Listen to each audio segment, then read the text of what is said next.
ये कहानी उस वक्त से शुरू होती है जब जेनेट पहली बार क्वांटम रेल में फंस गई थी। वो अपने आसपास की चीजों को देखकर बहुत घबरा रही होती है कि तभी कुछ क्रिएचर्स उनके ऊपर हमला कर देते हैं। वो उनके हमले से खुद को बचाने की कोशिश कर ही रही थी कि उसे वहाँ पर एक और आदमी दिखाई देता है जो उससे पूछ रहा था कि वो लोग कहाँ पर हैं। ये आदमी होता है कैंग द कॉन्करर। अब कहानी यहाँ से शिफ्ट होती है और हम अपने हीरो स्कॉट यानी कि एंट मैन को देखते हैं। जब से वो एवेंजर में शामिल हुआ था लोग उसे जानने लगे थे। जो पहले उससे नफरत करते थे अब उसके दोस्त बन चुके हैं और उसकी गर्लफ्रेंड होप अब अपने डैड की कंपनी संभालती है और वो पिम पार्टिकल का इस्तेमाल दुनिया को एक अच्छे भविष्य देने के लिए कर रही है। उनकी लाइफ बिल्कुल सही चल रही थी, यहाँ तक कि स्कॉट ने अपने ऊपर तो एक बुक भी लिखा था और अब वो कोई काम ना करके बस एक अच्छा डैड बनकर रहना चाहता है। वहीं स्कॉट को जेल से कॉल आता है कि उसकी बेटी कैसी को उन्होंने एक होमलेस पीपल के लिए ऑर्गेनाइज्ड प्रोटेस्ट से गिरफ्तार कर लिया क्योंकि वो पुलिस के काम में रुकावट बन रहे थे।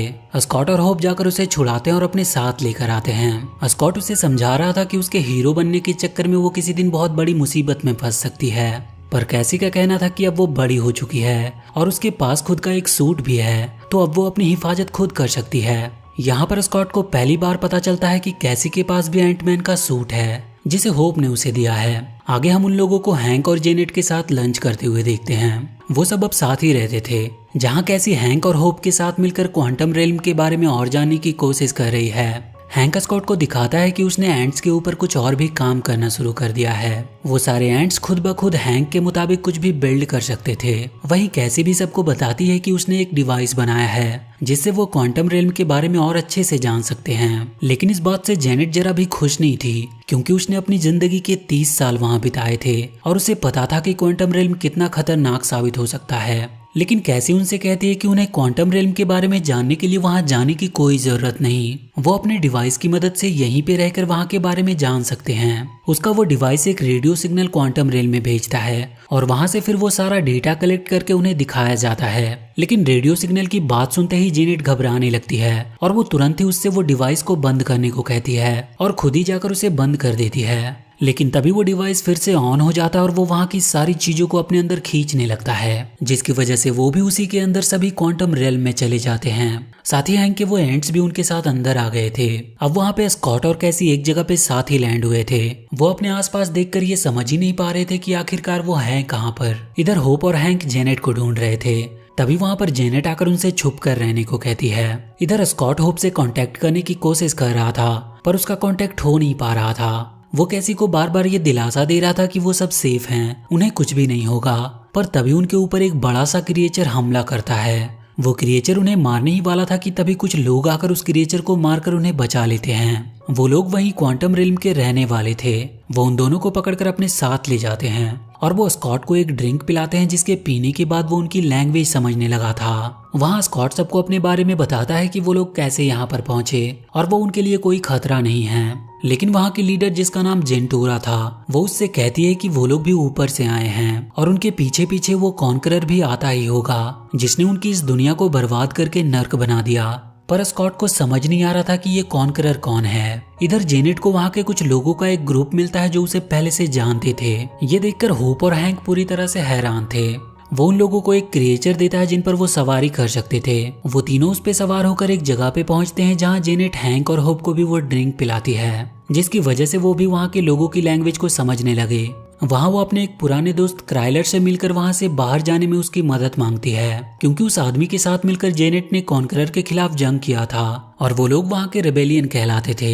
लेकिन वहाँ पर उसे पता चलता है कि क्राइलर अब कॉन्करर से हाथ मिला चुका है और अब वो उन्हें ही पकड़ना चाहता है। पर किसी तरह वो तीनों उससे बचकर उसी के शिप को चुराकर वहाँ से भाग जाते हैं। इधर जेंटूरा स्कॉट को बता रही थी कि कैसे कॉन्करर ने उसके लोगों को मारकर अपना एक एम्पायर बना लिया और जो लोग उससे बच गए वो किसी तरह छुपकर उसके साथ उसे हराने के लिए लड़ते हैं। पर तभी अचानक से कॉन्करर के लोग उनके ऊपर हमला कर देते हैं क्योंकि उन्हें उनके बारे में अब पता चल चुका था। वो सब लोग उनकी आर्मी से अब लड़ने लगे। लेकिन तभी कैसी देखती है कि जेंटूरा को वो लोग पकड़ने वाले हैं तो वो बिना कुछ सोचे ही उसकी मदद करने चली जाती है क्योंकि उसका सूट उसके पास ही था। ये देखकर स्कॉट को भी उसके पीछे जाना पड़ता है और अब वो दोनों मिलकर उन लोगों से लड़ने लगे थे। पर तभी अचानक से एक बड़ी मशीन आकर उनके ऊपर हमला करना शुरू कर देती है। सब अपनी जान बचाकर भागने लगे थे पर स्कॉट के सामने वो मशीन आकर कहता है कि तुमसे दोबारा मिलकर अच्छा लगा स्कॉट लैंग, और वो अपना चेहरा दिखाता है जिसे देखकर स्कॉट पूरी तरह से हैरान रह गया, क्योंकि वो बैरन था जिसे उसने एंटमैन के पहले पार्ट में उसके सूट में ही मार डाला था। वो उन दोनों को पकड़कर अपने जेल में ले आता है, जहां वो उन्हें बताता है कि वो उस दिन मरा नहीं था, बल्कि वो तो क्वांटम रेल में आ गया था, जहां पे कॉन्करर ने उसे बचाया और एक अल्टीमेट किलिंग मशीन बना दिया,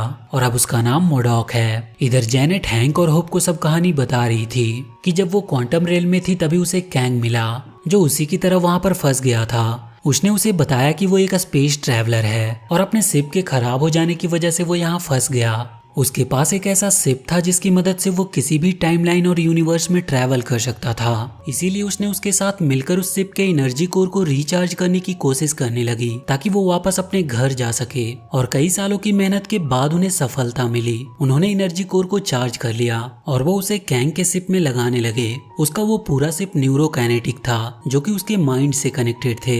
जेनेट ने जब उसे छुआ तो उसने उसके दिमाग को देखा, जहाँ उसने पाया कि कैसे उसने कितने सारे यूनिवर्स और टाइमलाइन को तबाह कर दिया, जैसे कि वो कभी एग्जिस्ट ही ना करते हो।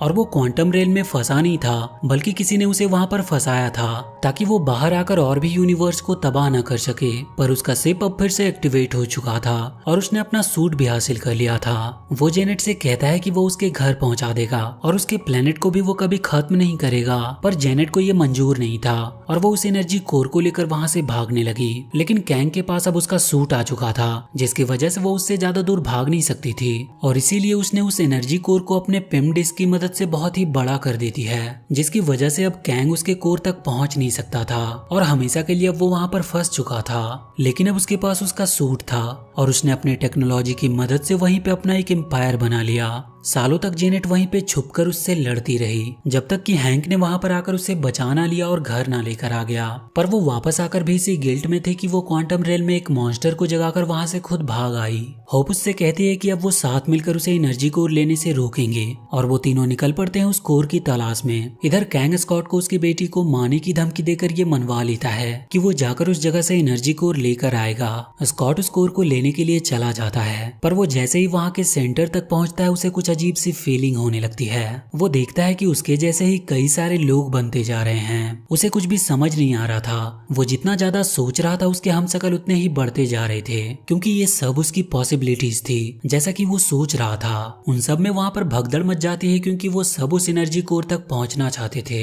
और इस चक्कर में मेन स्कॉट तो नीचे ही दबा रह जाता है, पर किसी तरह वो अपने सारे हमशक्ल की मदद लेकर बिल्कुल वैसा ही करता है जैसा कि चींटियां करती है। वो उस कोर तक पहुंचने ही वाला था कि तभी वो नीचे गिरने लगा था, पर तभी वहां पर होप आकर उसे बचा लेती है और वो पेम डिस्क का यूज करके उस एनर्जी कोर को वापस से छोटा कर लेते हैं। तभी वहां पर जेनेट और हैंक भी आ जाते हैं, जो स्कॉट से उस एनर्जी कोर को कैंग को देने से मना कर रही थी। पर तभी वहां पर कैंग भी आ जाता है, जो स्कॉट से वो कोर छीन लेता है। स्कॉट और होप उसे रोकने की कोशिश करते हैं, पर इसका कोई फायदा नहीं होता और वो जेनेट को भी अपने साथ ही लेकर वहां से चला जाता है, क्योंकि हैंक इधर मोडॉक से लड़ने में बिजी था। इधर कैंग जेनेट को बताता है कि उसने जब टाइमलाइन में देखा तो पाया कि कैसे सारे मल्टीवर्स धीरे धीरे खत्म हो रहे थे, और वो भी वहां पे रहने वाले लोगों की वजह से ही। और इसीलिए उसने टाइमलाइन पे अपना कंट्रोल कर लिया, और जो भी यूनिवर्स उसके लिए थ्रेट साबित हुआ उसने उसे पहले ही खत्म कर दिया। उसने अपने सारे वेरिएंट्स को भी मार डाला। इसमें भले ही उसने क्यों ना ट्रिलियंस लोगों को मारा हो, पर इन सबसे उसे कोई फर्क नहीं पड़ता। इधर स्कॉट और होप के पास हैंक आता है, जिसके साथ उसके एंट्स थे, जो कि अब काफी बड़े बड़े लग रहे थे। वो बताता है कि इन चींटियों ने इस क्वांटम रेल में कई सालों को 1 मिनट्स में बिताया है, और ये अपने इंटेलिजेंस की मदद से और भी एडवांस होते गए, और फाइनली उन चींटियों ने ही उसे ढूंढ निकाला। वहीं कैसी को जब वहां के गार्ड्स ले जा रहे थे तो वो उन्हें मारकर जेल में बंद जेंटूरा को छुड़ा लेती है। उसके बाद जेंटूरा उससे कहती है कि उसे अपने लोगों को ये मैसेज देना होगा कि वो सब कैंग के टावर पर एक साथ हमला करे तो वो कैंग को हरा सकते हैं। कैसी किसी तरह वहां के सिस्टम को हैक करके सबको ये मैसेज देती है कि वो लोग टावर के अंदर हैं, और वहां के लोगों को टावर पर हमला करने के लिए मोटिवेट करती है। स्कॉट भी ये सुन रहा था, और वो सब भी अब टावर की तरफ बढ़ने लगते हैं। लेकिन कैंग अब अपने पूरे एम्पायर के साथ ही वहां से भागने की फिराक में था। वो एनर्जी कोर को अपने शिप में लगा देता है और लॉन्च का ऑर्डर देता है, पर अब स्कॉट काफी बड़ी साइज में आकर वहां चारों तरफ तबाही मचाना शुरू कर देता है। कैंग के सारे शिप्स उसे रोकने की कोशिश कर रहे थे, और तब तक वहां के सारे लोगों ने भी वहां पर आकर हमला करना शुरू कर दिया था। वहां के सारे लोग टावर के काफी करीब पहुंच चुके थे। इधर मोडोक जब कैसी को मारने ही वाला था कि तभी कैसी अपना साइज बहुत बड़ा खड़ा करके उसे एक पंच देती है और उसे मारकर वहीं पर फेंक देती है। कैसी उससे कहती है कि वो अब भी सुधर कर कुछ अच्छा काम कर सकता है। इधर कैंग का शिप अब टेक ऑफ करने ही वाला था, लेकिन स्कॉट के एक झटके से वो पूरी शिप टूट जाती है, जिसकी वजह से कैंग अब बाहर आ चुका था और वो वहाँ के लोगों को मारना शुरू कर देता है। उसके सामने कोई भी टिक नहीं पा रहा था, यहाँ तक कि स्कॉट भी उसके हमले को झेल नहीं पा रहा था। वो स्कॉट से कहता है कि उसे पता नहीं कि उसने कितने सारे यूनिवर्स को खत्म किया है और साथ ही कितने सारे एवेंजर्स को उसने मार गिराया है। पर तभी वहाँ पर वो बड़ी बड़ी एंट्स आती है जिसे हैंक लेकर आया था। वो सारे एंट्स कैंग के ऊपर हमला कर देते हैं। वो इतने ज्यादा थे कि कैंग के लिए उसे रोक पाना मुश्किल हो रहा था। उसने अपने चारों तरफ एक शील्ड बना लिया था कि वो उनसे बच सके, लेकिन तभी अचानक से उसके ऊपर मोडॉक का हमला होता है, जिसकी वजह से वो शील्ड टूट जाती है और सारे एंट्स उस पर टूट पड़ते हैं और साथ ही मोडॉक की भी वहीं पर मौत हो जाती है।